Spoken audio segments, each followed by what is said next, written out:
Ya, muchachos, vamos a empezar. Estamos en el marco, pues, de el siglo XX. Especialmente vamos a estudiar la mitad del siglo XX, a partir de la mitad del siglo XX, pero, y claro, a partir del siglo XX, la mitad del siglo XX, perdón, hablamos de la Guerra Fría, ¿verdad? Que ya hicimos la exposición de dicho tema. Y pero hay un hecho muy importante previos a la Guerra Fría que precisamente hoy día vamos a estudiar, ¿ya? A ver, un momento, esperen que hay que esperar un poco que esto se expanda. Ya está, listo. Hoy día vamos a hablar de la Guerra Civil China, ¿ya? La Guerra Civil China. Eh, ¿Alguien alguna vez había escuchado el nombre de Mao Zedong? ¿Alguien conoce algo al respecto ya de China en todo caso? ¿Qué cosa es China hoy en día? ¿Por qué sobresale China? Y les pediría por favor que activen sus audios para que todos le puedan escuchar.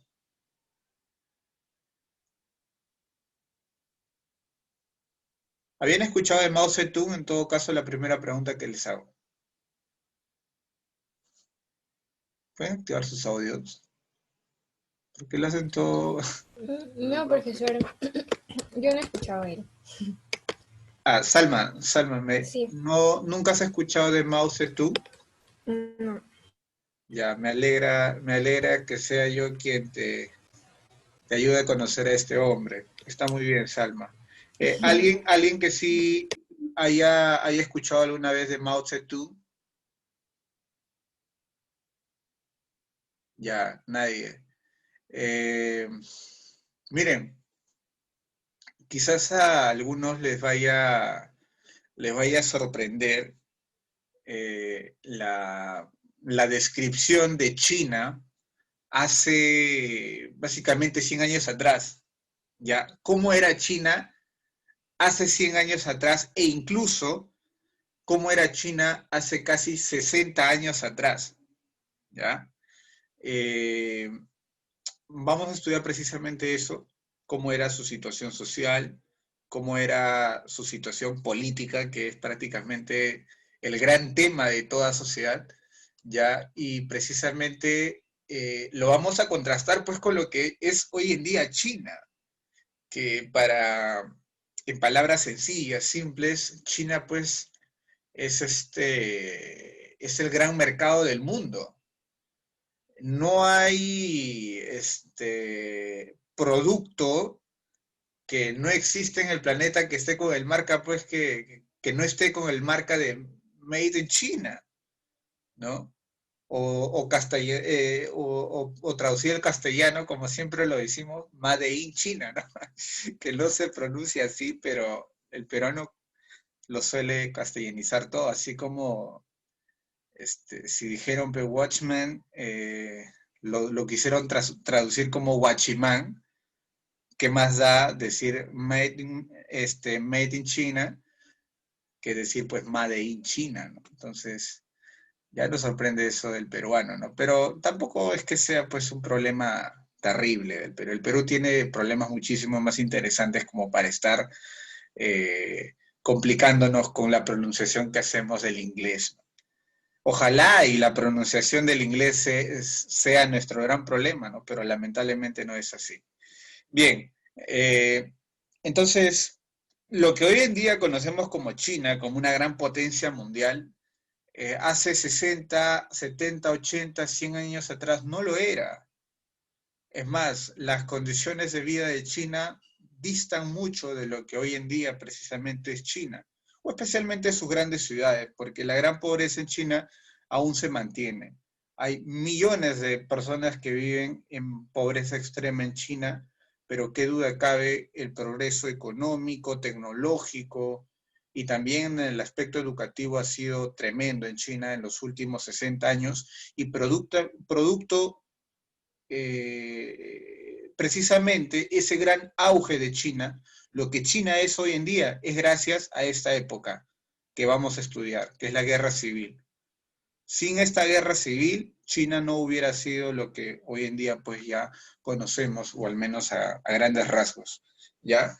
Y pues vamos a conocer a Mao Zedong, que es una de las personalidades más importantes de toda la historia universal, del siglo XX y de todos los tiempos, ¿ya?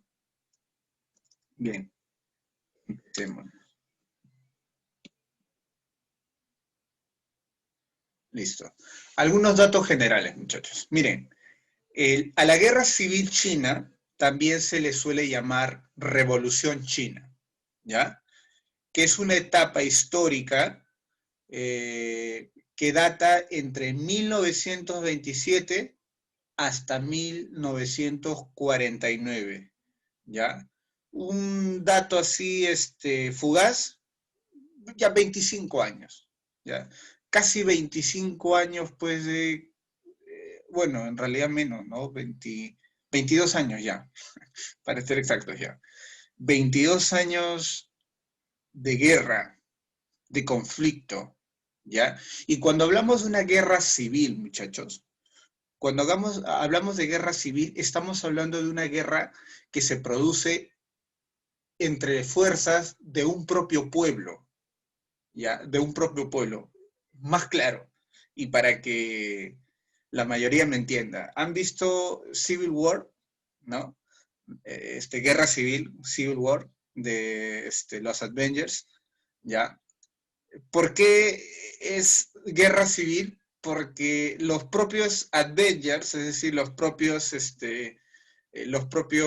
superhéroes de ese equipo se pelean entre sí, ¿no? Es decir, entre el bando de Tony Stark con ¿cómo se llama el Capitán de América? Se llama Rogers, ¿no? Rogers, creo. Exacto, ya, Rogers. Creo que sí, Rogers creo que era. Entonces, estos dos bandos se pelean, es decir, son parte de un mismo equipo y se pelean entre sí. A eso llamamos guerra civil, ¿ya? Una guerra civil no es una guerra que se produce entre un pueblo, es decir, entre un país y otro, no. Eso ya es una guerra propiamente dicha, ¿no? Eso se les dice guerra, si es que es entre Perú y Chile, pues guerra Perú y Chile, o guerra del Pacífico, o sea, se busca ya un nombre pues más general.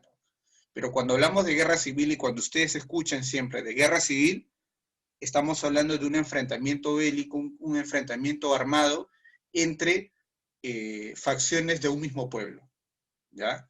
Entonces, esta revolución china, a que dicho sea paso, Civil War lo vi recién este fin de semana. Y si no es por mi enamorada, no lo veo nunca, ¿no? Pero, bueno, un hombre siempre tiene que bueno, de alguna u otra manera complacer en algunas cosas, pues, a las mujeres, ¿no? Entonces, quería ver una película, así que, bueno, ya, pues, hay que ver esa entonces. Bueno, me pareció más oportuno para que ustedes, pues, ya se hagan la idea de qué cosa es guerra civil. Bien, entonces, ya que hemos dicho que dentro de China, ya del pueblo chino se desató una guerra civil entre 1927 y el 49, bueno, hubo dos facciones y la pregunta es, pues, ¿quiénes fueron estas facciones que se enfrentaron? Por un lado estaba el Partido Nacionalista Chino, ya, el Partido Nacionalista Chino, y por el otro lado estaba el Partido Comunista, ya, chino también, ¿no? Partido Comunista versus Partido Nacionalista, ¿ya? Ahorita vamos a explicar cuáles eran las características de cada partido y por qué es que estaban mechándose, ¿no? ¿Por qué se peleaban, ¿no? ¿Ya? Entonces, primero, ¿cuáles eran los objetivos? ¿Ya? ¿Cuáles eran los objetivos de esta guerra civil? El primer objetivo, muchachos, y en esto había una, digamos, una coincidencia, en esto sí estaban de acuerdo nacionalistas y comunistas, ¿ya? Es que el régimen imperial y feudal que existía en la China de aquella época, ya, tenía que acabar, ¿ya? En China, muchachos, ahorita vamos a expandir esa explicación. En China, pues China todavía se mantenía un emperador, ¿no? Esa típica imagen que tenemos de China o que podemos ver en las películas de Hollywood, ¿no? Donde hay un emperador y donde todos hacen caso al emperador, ¿no? Y que inclusive el emperador es visto como un dios, etcétera, ¿ya? Este, también, no sé si han visto una pareja, no, creo que es esta película de Jackie Chan con Owen Wilson, ya, Shanghai Kid, ¿no? Creo que sí, esa es la película. Y ustedes ven que en una de esas películas, Jackie Chan quiere, pues, rescatar a una dama imperial, ¿no? A una dama imperial, y esa dama ni siquiera la puede ver a los ojos. Y cuando todo el pueblo chino que está esclavizado en los Estados, creo que en Inglaterra, perdón, se da cuenta de que está ahí, pues, una miembro de la casa imperial, todos se arrodillan, todos la veneran, ¿no? Ni siquiera, como les digo, la pueden ver hacia los ojos, ¿no? Entonces, esa forma de sumisión, esa idea supersticiosa, esa supremacía de una dinastía sobre todo el pueblo chino, que contaban por millones, ya aún se mantenía en la China de hace unos 80 años atrás, aún se mantenía. Entonces, eh, comunistas y nacionalistas estaban de acuerdo en que eso se tenía que acabar. Y la guerra civil también se propuso como objetivo acabar con el régimen imperial feudal, ¿ya? Ahora, por el otro lado, una vez acabado el régimen imperial y feudal, ¿ya? La gran pregunta era, pues, ¿y ahora qué régimen vamos a implantar en China? Y aquí viene la gran disputa, ¿no? Entre comunistas y chinos. Cada quien tenía su propia visión del pueblo chino, su propio proyecto. Entonces, la guerra civil también, pues, tiene como objetivo la imposición de un modelo de gobierno, ya sea comunista o ya sea nacionalista, ¿ya? Hasta aquí creo que todo claro, ¿no? Al menos yo me estoy entendiendo a mí mismo. No sé si es que, si es que en el caso de ustedes sea igual, ¿no? Pero en todo caso me consultan, me preguntan si es que por ahí no se está entendiendo algo, ¿ya? Y claro, quizás el problema aquí no va a ser recordar los hechos, sino el problema va a ser recordar los nombres, porque precisamente los que van a participar en esta clase son personajes cuyos nombres pues son bien raros, ¿no? Al menos para nosotros, recordar nombres Mao Zedong o, o Chiang Kai-shek, ¿no? Puede ser un poco difícil, pero ahí hay que darle práctica nomás a ese asunto, ¿ya? Bien. Eh, Algunos antecedentes. Miren, a principios del siglo XX, como ya lo venía anunciando, ya China todavía vivía pues bajo un régimen imperial, ya China era un imperio donde existía un emperador, una máxima autoridad, ya una autoridad que gobernaba todos los aspectos de la vida de la población china, ya todo, ya. Y este régimen feudal, muchachos, perdón, claro, imperial, se había mantenido pues desde hace 5.000 años. Recuerden que la cultura china es una cultura milenaria, es una de las primeras culturas en la historia humana. Y ese modelo se había mantenido pues por 5.000 años y llegó a existir hasta el siglo XX.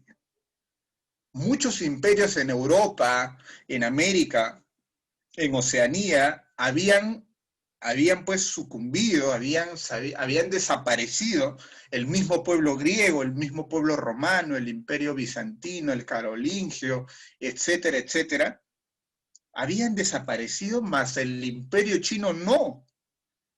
Y eso evidentemente tiene que ver pues con la posición geográfica en la que se encuentra, ¿no?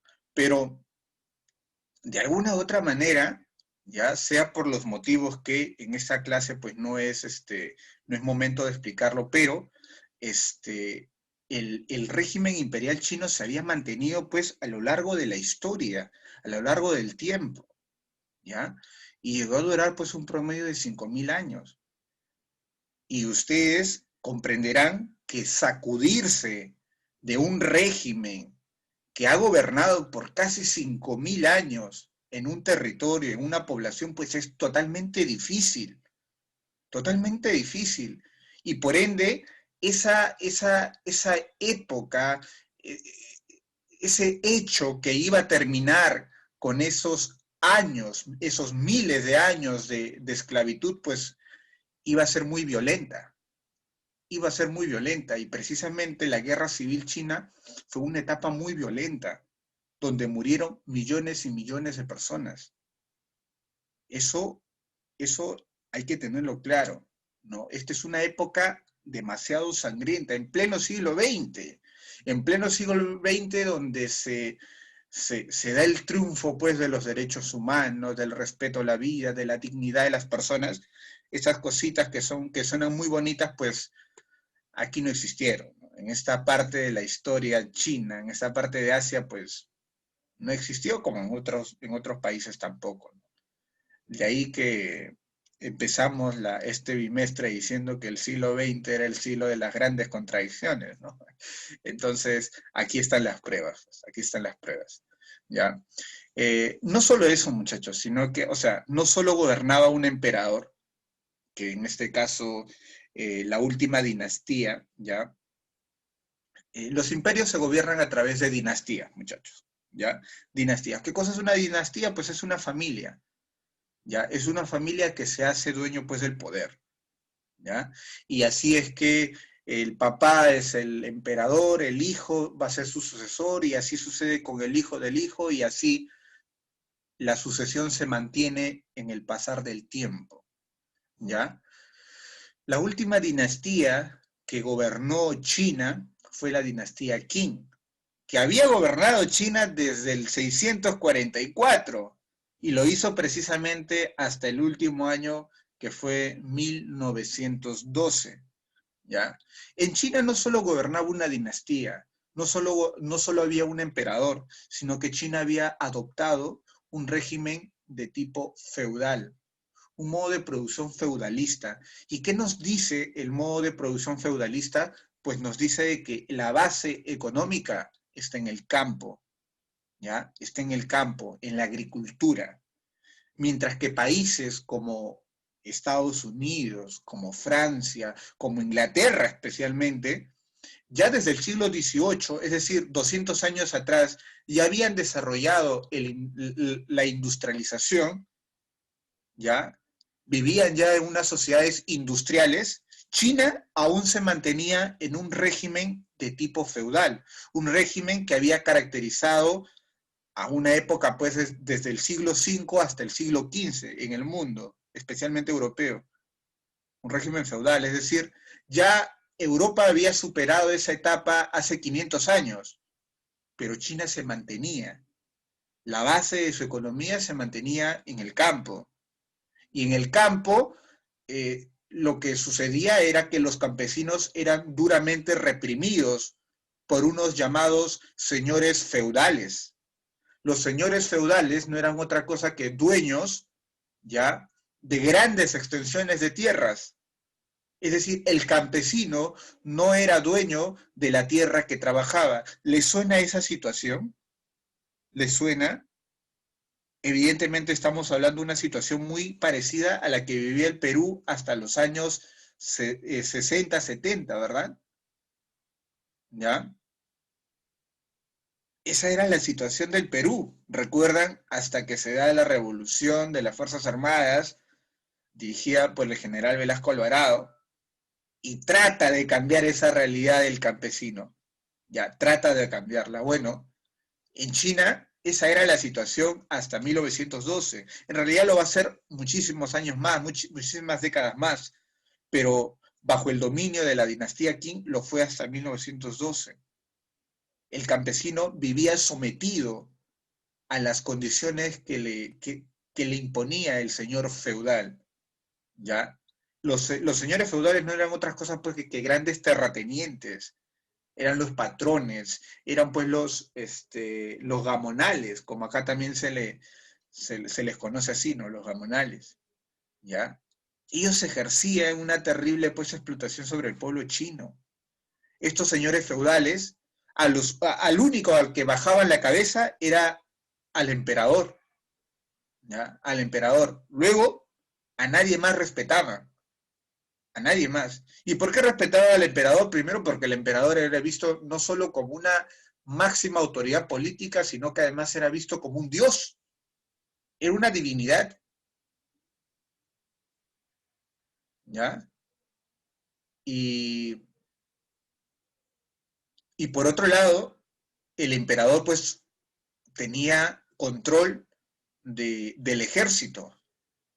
Y si tú tienes control del ejército, pues nadie se te va a rebelar, ¿ya? Entonces los señores feudales, al único que le bajaban la cabeza era el emperador. Luego los que venían después no, los señores feudales eran los únicos señores de China. Ellos imponían sus propias reglas, sus propias leyes, sus propios impuestos, ¿ya? La situación de China hasta principios del siglo XX, ¿ya? Era de que el campesino pues practicaba una agricultura tradicional, una agricultura que ya Europa había superado hace 500 años atrás.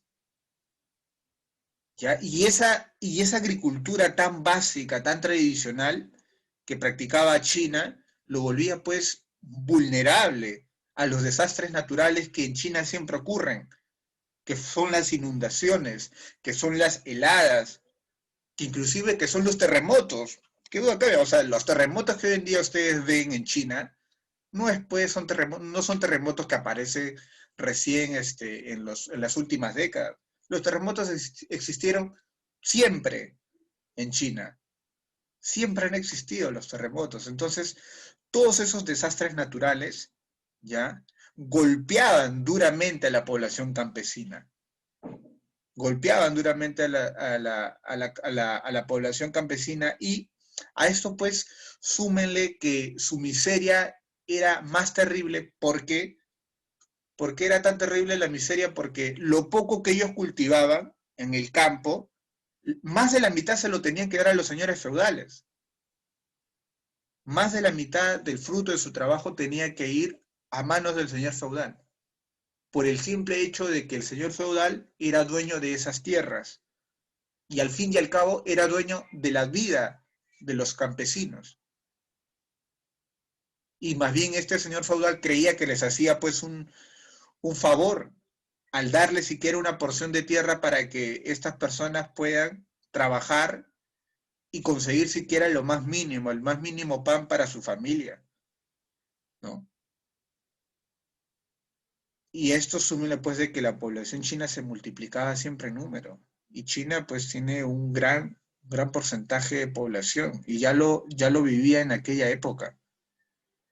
Aunque esta multiplicación de la población pues no necesariamente, a ver un momentito por favor.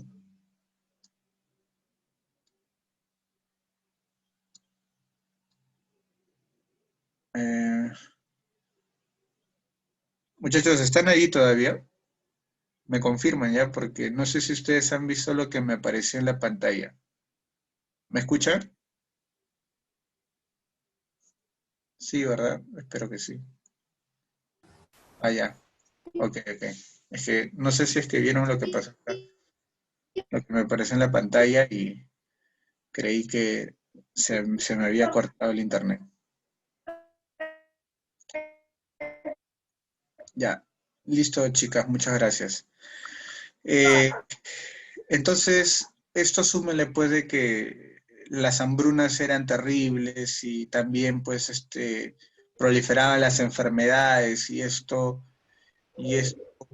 volvía muy miserable las condiciones de vida del poblador chino hasta principios del siglo XX, ¿no? Esta situación, muchachos, esta situación precisamente va a desencadenar una revolución, ¿ya? Y es aquí donde surge la fase previa a la guerra civil china. Esa fase previa es la fase que le corresponde a la fase nacionalista, ¿ya? Una fase que se desarrolla entre 1912 y 1926. Precisamente en 1912, el Partido Nacionalista Chino, ya dirigido, bueno, traducido en chino, Partido Nacionalista significa Kuomintang, ¿ya? En chino significa Partido Nacionalista, ¿ya?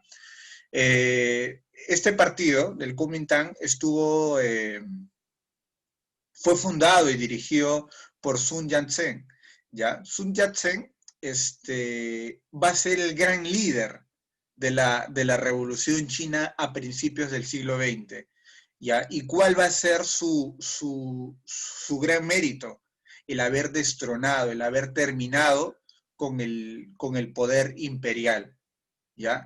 El haber, pues, no solo dado de baja, no solo haber destruido a la dinastía Qing, sino que además también haber acabado con un poder imperial que, como les dije, había gobernado China desde hace 5.000 años. Entonces fue un hecho trascendental. Y esto hizo que el Partido Nacionalista Chino pues adquiera un poder muy importante en China. Y a partir de esta revolución nacionalista va a nacer la República China, con ese nombre, ¿eh? República China, y se va a instalar en este país una democracia parlamentaria. Es decir, se pasa de un poder, de un sistema político imperial, de un poder absoluto que era dirigido pues, por el emperador, se pasa a una democracia parlamentaria, una democracia de tipo pues ya más occidental, ¿no? Una democracia tipo Inglaterra, donde hay un parlamento que es elegido por el pueblo y este parlamento es el que se encarga pues de gobernar, es el que se encarga de dar las leyes, etcétera, ¿ya? Siempre bajo la figura de un presidente, ¿no? Que en este caso lo es, pues, en este caso sería Chiang Kai-shek, quien va a ser el sucesor de Yat-sen, ya, porque Yat-sen fallece en 1925, ya, y Chiang Kai-shek, que fue uno de sus generales más destacados de Yat-sen, ya, va a tomar el mando del Partido Nacionalista Chino y se va a alejar un poco de la visión de Yat-sen, ¿ya? Que era una visión mucho más revolucionaria, ¿no? Que era una revolución que trataba de darle más poder al pueblo, ¿ya? En cambio, Chiang Kai-shek tiene una visión relativamente distinta a la del fundador del Partido Nacionalista. ¿Ya? Él va a orientar a China hacia una política un poco más conservadora, nacionalista, sí. Es decir, se va a plantear pues de que se tiene que desarrollar una serie de políticas públicas en favor de la población, ¿ya? Eso no está en discusión. El detalle es que ese tipo de reformas, ya ese tipo de políticas tenían que ser moderadas, ¿no? Moderadamente se tenía que llevar, ¿no? Y eso va a generar una disconformidad que ahora vamos a pasar a explicar, ¿ya? Entonces, Chiang Kai-shek se hace con el dominio absoluto del Partido Nacionalista Chino. Y precisamente en esta época va a aparecer el Partido Comunista, que aquí ya lo habíamos anunciado, ¿no? Existe un partido nacionalista chino que ha logrado la revolución china, que ha logrado deponer a los a la dinastía Qin, y ha terminado con el régimen imperial en China en 1912, pero a su vez también existe otro partido, que es cierto, tiene una militancia muy menor a la del Partido Nacionalista Chino. ¿Qué es lo que sucede? El Partido Comunista Chino ya tenía una visión mucho más revolucionaria que el Partido Nacionalista. ¿Ya? El Partido Nacionalista inclusive buscaba mantener algunas élites.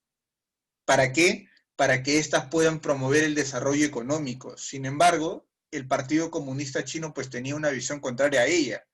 Creía que más bien había que acabar con todas esas élites, ¿ya? Y que si algún cambio tenía que existir en la sociedad, eso lo tenía que hacer el propio pueblo campesino, ¿no? Y que aquí se tenía que imponer el campo ante la ciudad, y en cambio el Partido Nacionalista pues le ponía mayor énfasis a la ciudad, a las ciudades industriales, ¿no? Las ciudades, las principales ciudades de China, pues como por ejemplo Pekín, habían sido pues ciudades que ya habían empezado a sufrir un proceso de industrialización incipiente, pero al fin y al cabo industrialización, que tenían una influencia mayor de países capitalistas como Inglaterra, como Estados Unidos.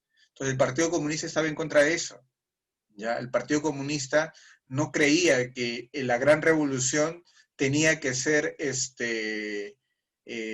asumida en este caso, pues, por potencias extranjeras, sino que esta tenía que ser llevada a cabo especialmente por la propia población china, y en este caso, pues, por los propios campesinos, ¿no? Había un dilema, había un problema de principios, ¿no? Un problema de principios.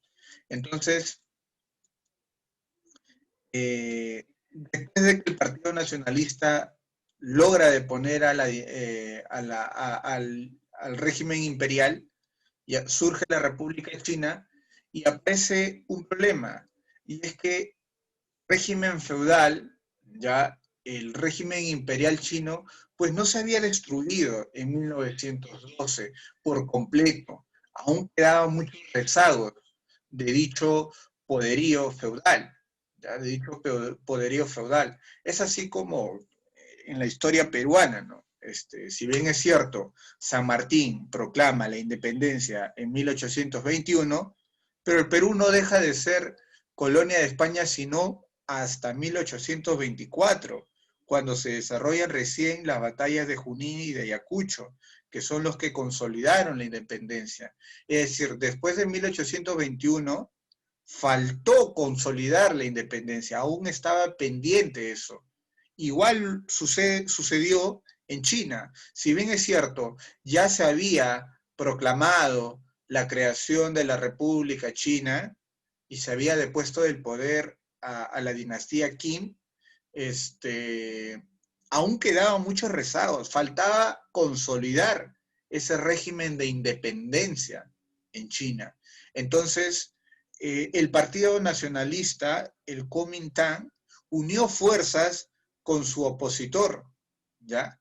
Con su opositor, que en este caso era el Partido Comunista. Un partido comunista precisamente que tenía como líder a un hombre que, como ya lo he anunciado al principio de la clase, va a ser muy importante, un hombre vital en la historia del siglo XX, que es Mao Zedong. Mao Zedong es el gran líder del Partido Comunista Chino, ¿ya? Entonces, estos dos líderes, y esta es una foto histórica, aquí está Chiang Kai-shek, líder del Partido Nacionalista, une fuerzas con el líder del Partido Comunista, en este caso Mao Zedong, ¿ya? Y al unirse el Partido Nacionalista y el Comunista, luchan contra el poderío feudal. ¿Cuál es el objetivo de esa lucha? Acabar con los señores de la guerra, que es como los que se les conocía en aquella época al régimen feudal, ¿ya? Y además era importante acabar con estos señores de la guerra, no solo porque se quería acabar con las dinastías, con el poder imperial, sino que además ya se sabía que en aquella época esta dinastía china, este régimen feudal, estaba aliándose con los japoneses. Así como el Perú y Chile tienen disputas eternas, ¿ya? Igual China y Japón han tenido problemas siempre, ¿ya? China y Japón. Entonces, Japón vio como una oportunidad el problema chino. El problema de China, esta inestabilidad, esta lucha interna, lo aprovechó Japón y empezó a aliarse con los señores de la guerra, con los rezagos del régimen feudal chino. Y entonces, tanto para los comunistas como para los nacionalistas, era importante acabar con estos señores de la guerra. ¿Por qué? Porque la independencia china hubiera estado, pues,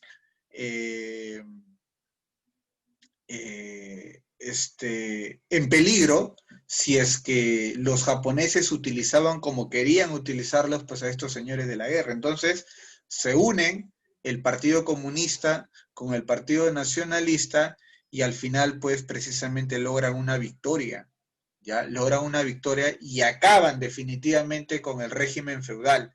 Esta expedición del norte, como se llamó, ¿por qué? Porque precisamente en el norte de China se habían asentado estos rezagos del poder imperial, del poder feudal chino, ya tuvo su fin en 1928, ¿ya?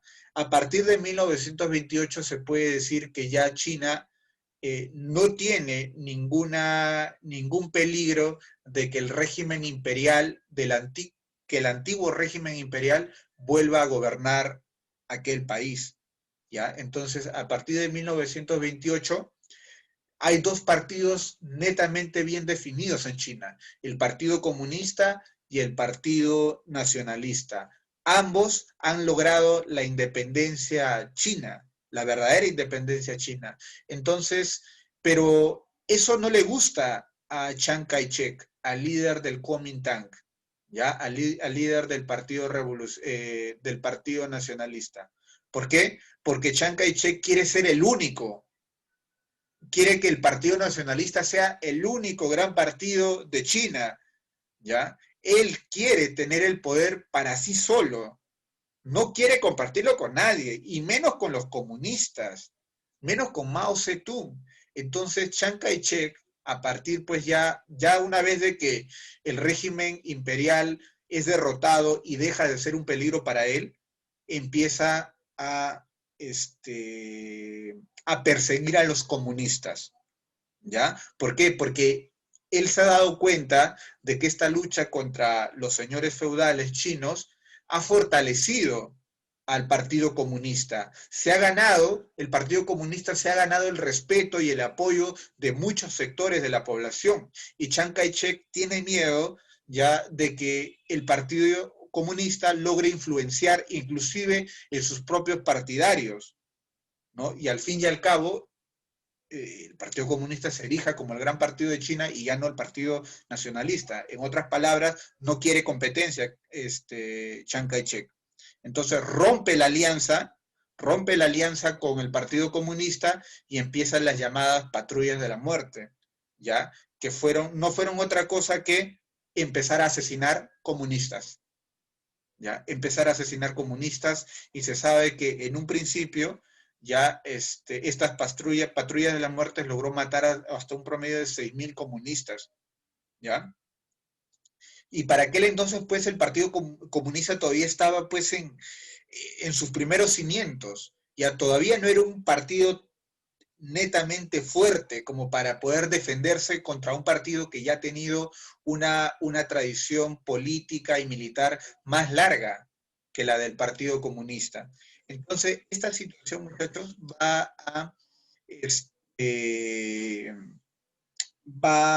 a originar ya un gran conflicto entre comunistas y nacionalistas. Y precisamente aquí es cuando inicia la Gran Guerra Civil China, ¿ya? A partir de esta fecha especialmente, después de que el régimen imperial, el régimen feudal chino se haya derrotado, ya se haya derrotado ahora lo que la disputa, recuerden que habían dos objetivos, ¿no?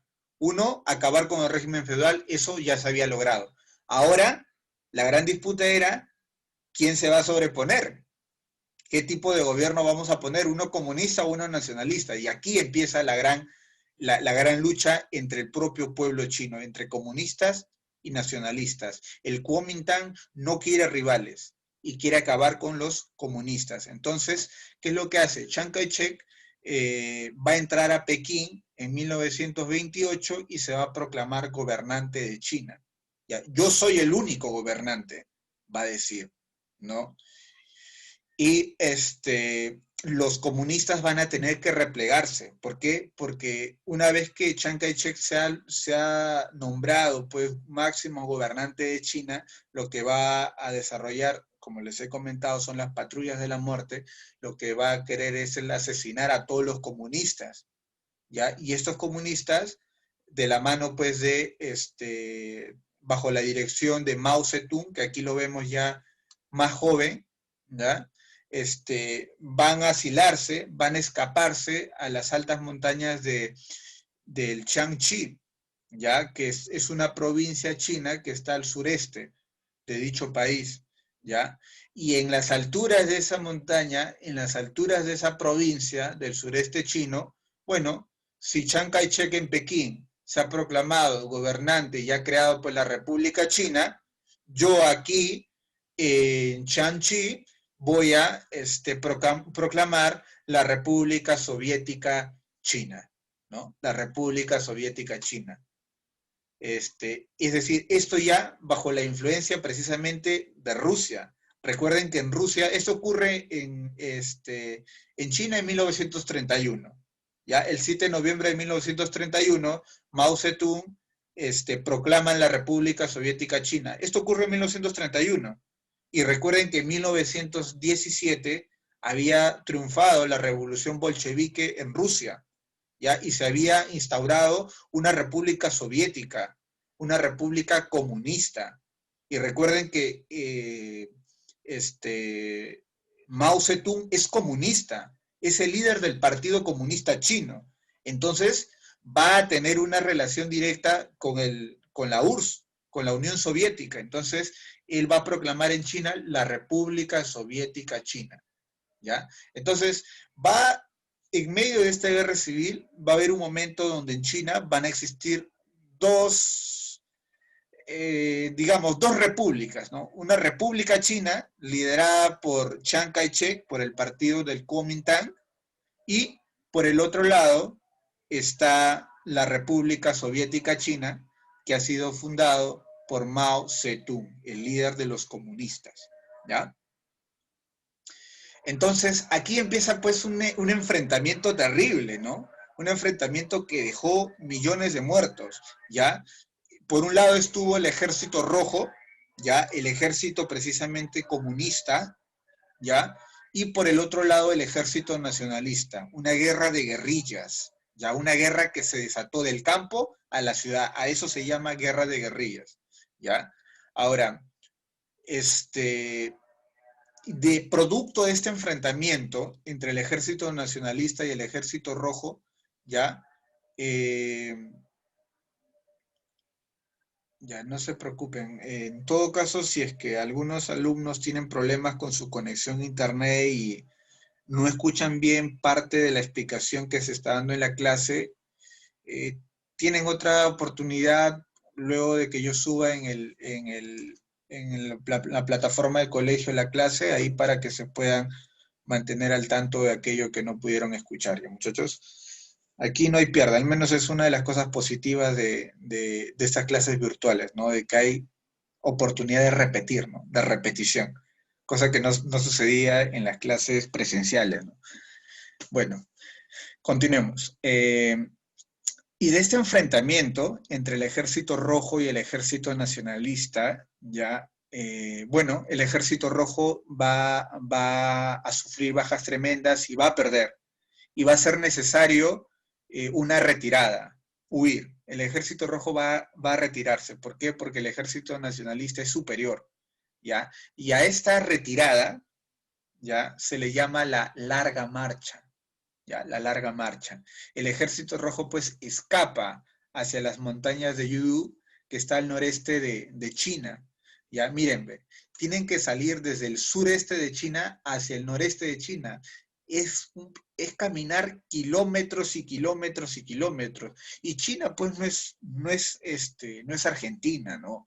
No son pampas. China tiene una geografía muy similar a la del Perú, ¿no? Como en el caso, pues, la cordillera de los Andes, es decir, caminar montañas tras montañas, ¿ya? Y precisamente en esta larga marcha, ¿ya? En esta retirada que fue precisamente para sobrevivir, porque si se quedaban, ¿ya?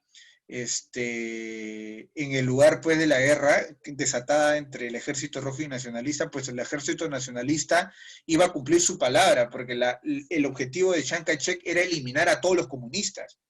Y si es que Mao Zedong no dirige la retirada de los comunistas, precisamente los comunistas hubieran desaparecido. Y especialmente él, ¿verdad? ¿Ya? Entonces, Mao Zedong va a dirigir esa larga marcha, ya ese escape de los comunistas hacia el norte de China. Y salió con 80.000 hombres en promedio, otros dicen 100.000. Entre tanto número, uno nunca sabrá exactamente el número exacto, pero el promedio eran 80.000 hombres con las que salió Mao Zedong rumbo a Yudú, ¿ya? Y cuando llegaron a Yudú, a su objetivo, pues llegaron apenas un promedio de 10.000 hombres. Es decir, en el transcurso del camino habían muerto 70.000 hombres. Se había diezmado el Ejército Rojo. ¿Producto de qué? Producto del frío, producto del hambre, producto inclusive de las heridas mal curadas que habían pues surgido, se habían originado precisamente de los enfrentamientos con el Ejército Nacionalista, producto de las enfermedades que también allí existieron. Entonces, Mao Zedong tuvo que ver morir a gran parte de su ejército. Es decir, si Mao Zedong salió con 10 hombres, Mao Zedong llegó a Yudú con un solo hombre. ¿Se imaginan? Fueron bajas tremendas, fueron bajas terribles. ¿Ya? Esta era la situación de China hace aproximadamente, muchachos, ¿cuánto? 60 años atrás. Así estaba China hace 60 años atrás. Vayan comparándolo con la situación actual de China, al menos desde el punto de vista económico, ¿no?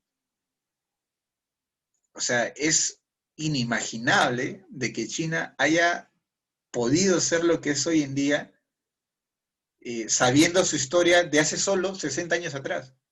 Imagínense, 60, 70 años atrás, ¿no?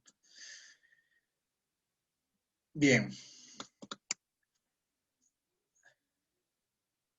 Y aquí aparece, muchachos, otra gran oportunidad para la unidad china, ¿no? ¿Qué es lo que sucede? Ya estamos en 1939 y entre el 39 y el 45 se va a desarrollar un hecho pues que ya todos conocemos, ¿no? La Segunda Guerra Mundial. Y esta Segunda Guerra Mundial va a enfrentar a los aliados, representados especialmente pues por Inglaterra, Francia, Estados Unidos y la propia Unión Soviética, y por el otro lado está el eje, ¿ya? Que está liderado por Alemania, por Italia y por Japón, ¿ya? Y Japón va a aprovechar esta Segunda Guerra Mundial, ¿para qué? Para invadir China, ¿ya? Japón invade China. O sea, Japón sigue dándose cuenta de que los chinos, nacionalistas y comunistas, siguen asesinándose entre sí, ¿ya? Y entonces, en ese problema, nuevamente Japón ve una oportunidad y Japón invade China. Japón invade China. Entonces, a partir de ahí, a partir de esa situación, surge la gran pregunta, oigan, tenemos que enfrentar ahora a un enemigo común, porque Japón era enemigo de los comunistas, Japón era enemigo de los nacionalistas. Entonces, ¿qué hacemos? ¿Nos seguimos peleando entre nosotros, entre comunistas y nacionalistas, o más bien nos unimos y nos enfrentamos contra los japoneses, así como nos enfrentamos contra los señores feudales?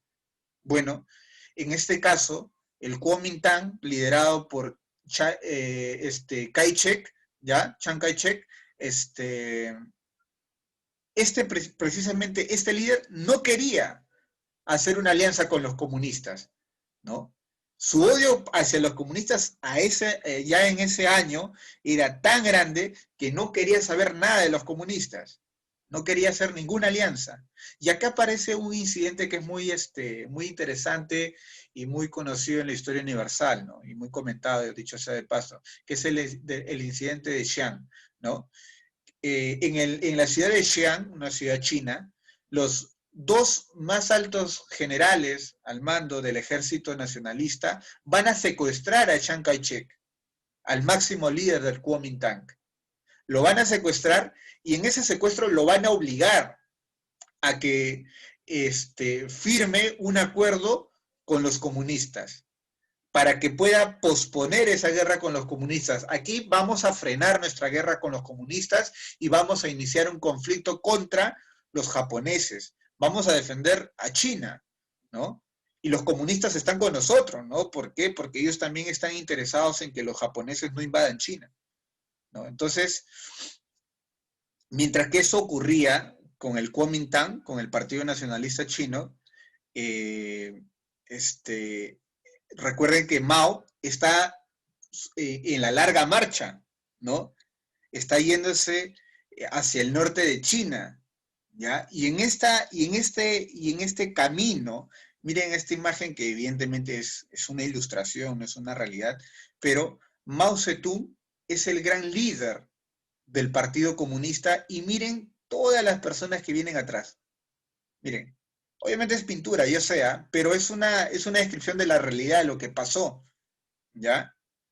Entonces, Mao Zedong pues caminaba en las montañas, en camino al norte de China, y en el transcurso de ese camino, Mao Zedong pues iba imponiendo las reglas comunistas, iba tomando medidas a favor de los campesinos, porque Mao Zedong precisamente decía que la gran revolución lo tenían que hacer los campesinos, y esa larga marcha se convirtió en una gran oportunidad para Mao Zedong. ¿Para qué cosa? Para expandir la política comunista china, ¿ya?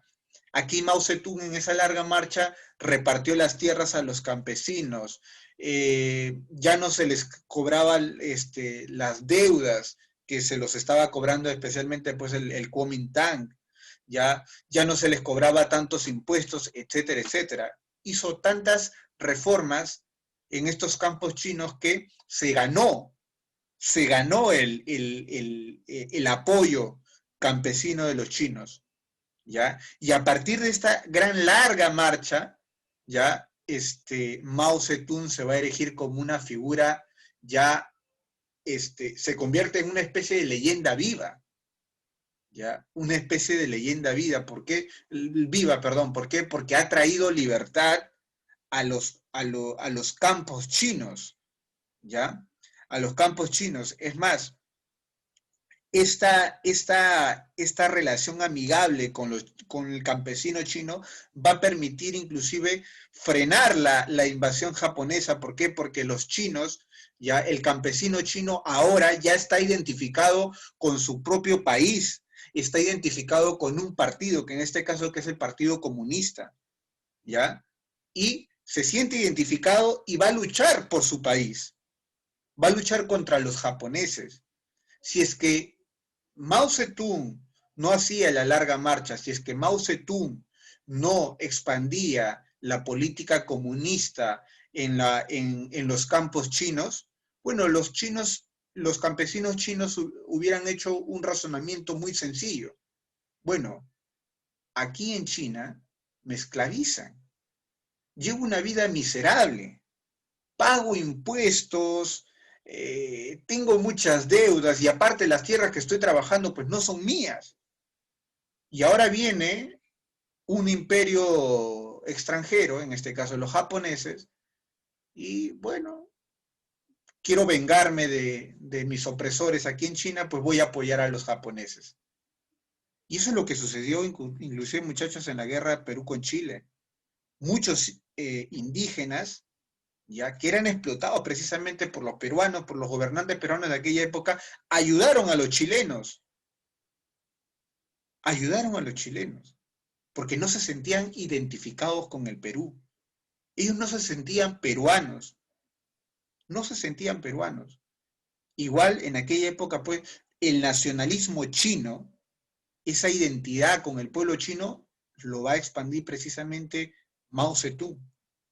¿Ya? Y el campesinado chino se siente identificado con China y va a pelear por China y va a pelear contra los invasores japoneses. Y esa fue una situación pues muy, pero muy importante en la historia china. ¿Ya? Y por último, muchachos, la final de la guerra china, que se desarrolla entre 1945 y 1949, ¿ya? En 1945 va a culminar la Segunda Guerra Mundial, y uno de los países que van a quedar más destruidos precisamente va a ser Japón. Ustedes se recuerdan de las bombas de Nagasaki y Hiroshima. Esas bombas fueron las bombas atómicas, las dos únicas bombas atómicas que se han usado en una población humana, ¿ya? Fue en Japón precisamente. Y Japón, después de la Segunda Guerra Mundial, pues quedó destruida. Y ya pues qué cosa iba se quedó sin fuerzas para poder invadir China, y China ya dejó de tener pues ese peligro de invasión japonés. Ya se despistó ese peligro japonés, y nuevamente se retomó la guerra civil china. Bueno, ya no están los japoneses, volvamos a nuestra tradición bélica, ¿no? Pelearse el Kuomintang con el Partido Comunista. Y aquí ya la situación era distinta. Ya no era como cuando terminó la guerra contra los señores de la guerra, contra los señores feudales. El más fortalecido y quien tenía un ejército muy fuerte era el Partido Nacionalista. Y en aquel entonces, pues, le ganó el enfrentamiento al Partido Comunista. Pero ahora, ya después de la gran larga marcha, el Partido Comunista había salido más fortalecido. Y el propio pueblo chino había visto pues digamos, pues con cólera el hecho de que el líder comunista, perdón, el líder del partido del Kuomintang, del Partido Nacionalista, no haya querido ceder su lucha contra los comunistas en favor de China, ¿no? Y que haya tenido que ser necesariamente obligado, secuestrado por sus generales para que recién cese la lucha contra los comunistas. Entonces, ya después de la Segunda Guerra Mundial, el Partido Comunista ya es un partido, casi el partido ya más grande de todo China, en la que el gran líder, aquí es Mao Zedong, ya tenía el control y el apoyo de todo el campesinado chino. Y la grande mayoría de China era precisamente los campesinos, que eran en promedio de cerca de 100 millones de campesinos en aquella época, ¿no? Entonces, mientras que el Partido Comunista tenía control ya de todo el campo chino, que era la gran mayoría, el Partido Nacionalista se limitaba a tener control en las ciudades más importantes, ¿ya? Especialmente en las ciudades cercanas a las zonas costeras. ¿Por qué? Porque precisamente esas ciudades habían desarrollado cierta industrialización, un comercio, un contacto directo con Occidente, un contacto directo más con los Estados Unidos, más con Inglaterra, ¿no? Caso contrario que el Partido Comunista, que había tenido un contacto más cercano más bien a Rusia. Y con esto ya vamos oliendo un poco, ¿no? La esencia de este bimestre, que es la Guerra Fría, ¿no? Que estamos hablando. Y ahí ya ustedes pueden ver cómo está influenciando la Guerra Civil China, perdón, la Guerra Fría en la Guerra Civil China, que a partir de 1945 precisamente surge. ¿Ah? Entonces, ya en 1947, Mao va a iniciar la contraofensiva militar contra el partido del Kuomintang, y esta va a ser una victoria definitiva. El Kuomintang, liderado por Chiang Kai-shek, va a tener que abandonar China. ¿ya? Va a tener que abandonar China. Ya es una victoria absoluta de Mao Zedong, ¿ya? Y Mao Zedong precisamente el 1 de octubre de 1949, ya hace apenas siquiera 70 años atrás aproximadamente, Mao Zedong va a fundar la República Popular China, la que hasta hoy en día existe. República Popular China, fundada por Mao Zedong.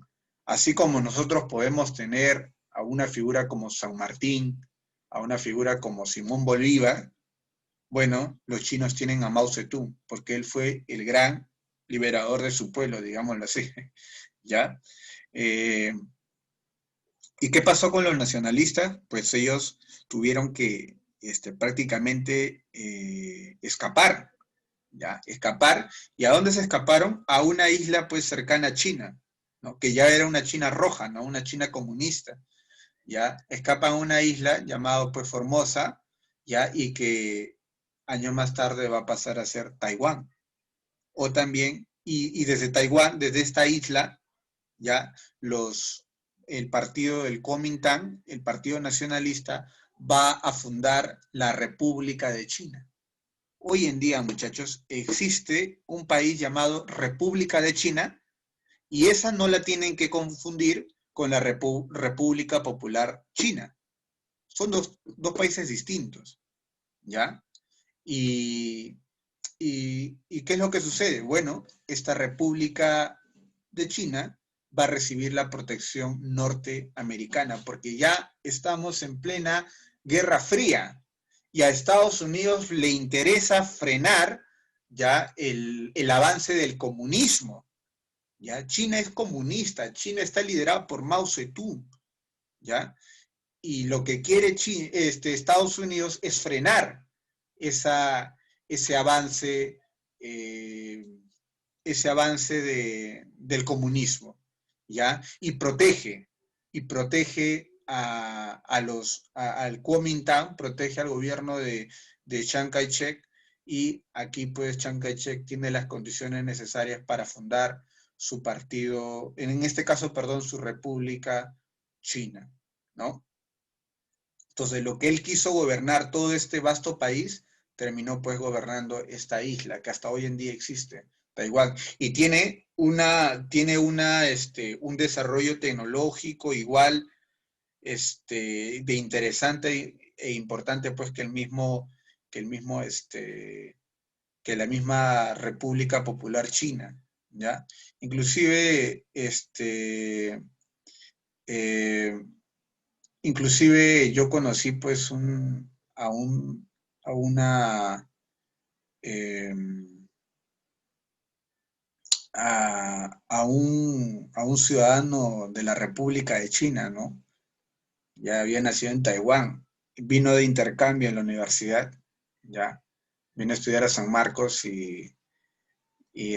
claro que su castellano era bien difícil de entender, ya.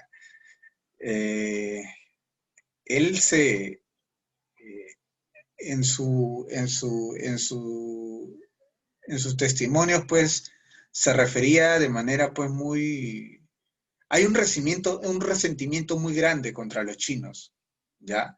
De parte de los taiwaneses, ¿ya? No sé si es que ese es el gerundio correcto. Los de Taiwán tienen un resentimiento muy grande contra los chinos y los chinos también es recíproco. ¿Ya? Así como Perú y Chile, hay un resentimiento grande entre peruanos y chilenos, lo mismo sucede pues con estos dos países y si ustedes se preguntan el por qué, ahora ya lo saben. ¿Por qué? Porque hay un conflicto histórico en ellos. ¿Ya? Entonces, a partir de la fundación de la República Popular China en 1949, Mao Zedong va a ser el gran líder de China y a partir de ese año van a empezar pues una serie de reformas, una serie de revoluciones, especialmente en el campo industrial y en el campo educativo. Y eso va a convertir a China en la gran potencia mundial que es hoy en día. Lo que hemos hecho ahora es hablar de los orígenes de la actual China, ¿ya? A partir de 1949 podemos decir de que China inicia su gran proceso de transformación, el gran proceso de transformación de su pueblo y de sus industrias, ¿no? Y China, recuerden que todavía no es oficialmente la gran potencia mundial. Las estimaciones dicen de que en 1903, para el 2030 lo será, pero todavía no lo es, ¿ya? Todavía no lo es. Está en un proceso. Entonces, a partir de 1949, inicia esa etapa de auge chino. ¿Ya? Se tenía que cambiar y precisamente Mao Zedong fue el primero en dar dichas reformas. ¿Ya? Por último, la tarea es la siguiente. ¿Ya? ¿En qué consiste, quiero que investiguen, en qué consiste el maoísmo?